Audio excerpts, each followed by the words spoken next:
I'd like to see more investment in qualified staff within the sport. I'm going to stick up for my parent discipline here, which is whenever anyone seems to have given bad advice, it's always blamed on the sports scientist within the team. But when you look at these, none of these are actually a qualified sports scientist. None of these are accredited with, for example, the British Association of Sport and Exercise Science. Or when it comes to being sports nutrition, in the UK we have a register, the Sport and Exercise Nutrition Register. Yeah. But I've got to say, I'm the deputy chair of that register, and it frightens me how few teams actually use a qualified SENI registered practitioner to give the advice. It seems like the conditioner's okay to give the advice. We don't need to invest in sport nutrition, but there is no way a conditioner can know all the legislations and all the different products, for example. So an example might be that I think most people would realise that ephedrine is banned, and I'd like to think then you'd realise that the herbal form of ephedra is. But would you realise that that's also called Mormon tea, cedar cordyphilium, wahang?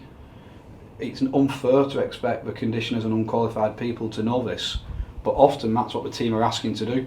Check it with the S&C coach.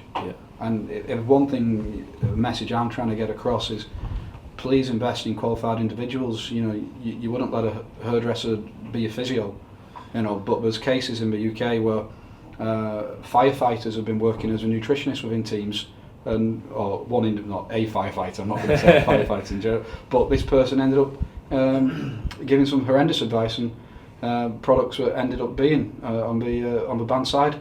So qualified individuals are an absolute must. Do you think that should be a criteria that's set as you need at the elite end?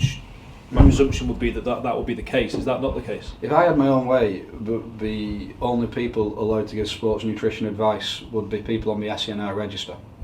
So just like in strength and conditioning now, you wouldn't have anyone who isn't UKSCA accredited, you wouldn't have a physio who isn't chartered, you wouldn't have a psychologist who isn't. We need to get to that level, because unfortunately anyone can call themselves a nutritionist. It's not a protected term. Dietitians are great. There's some excellent registered dietitians, and those who are interested in sport nutrition, they're also part of the SENI register.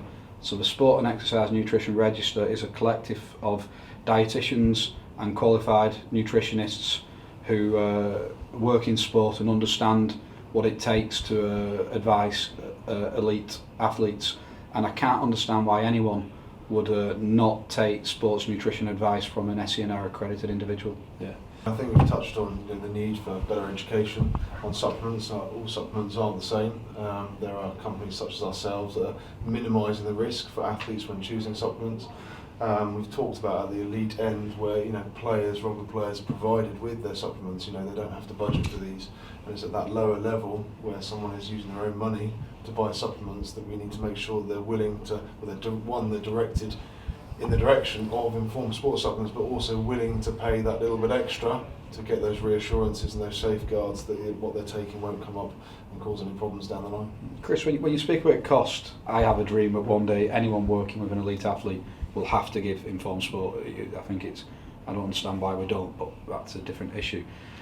But people who know me know I'm a food first advocate, and we can probably 6 to 10 supplements that I think are effective at the right time.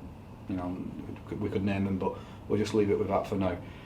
I think if you take less, do it better, take the right amount, take good advice, you'd probably spend a lot less than what you would going a shotgun approach, going to the local supermarket and buying the cheapest of all the 500 products available.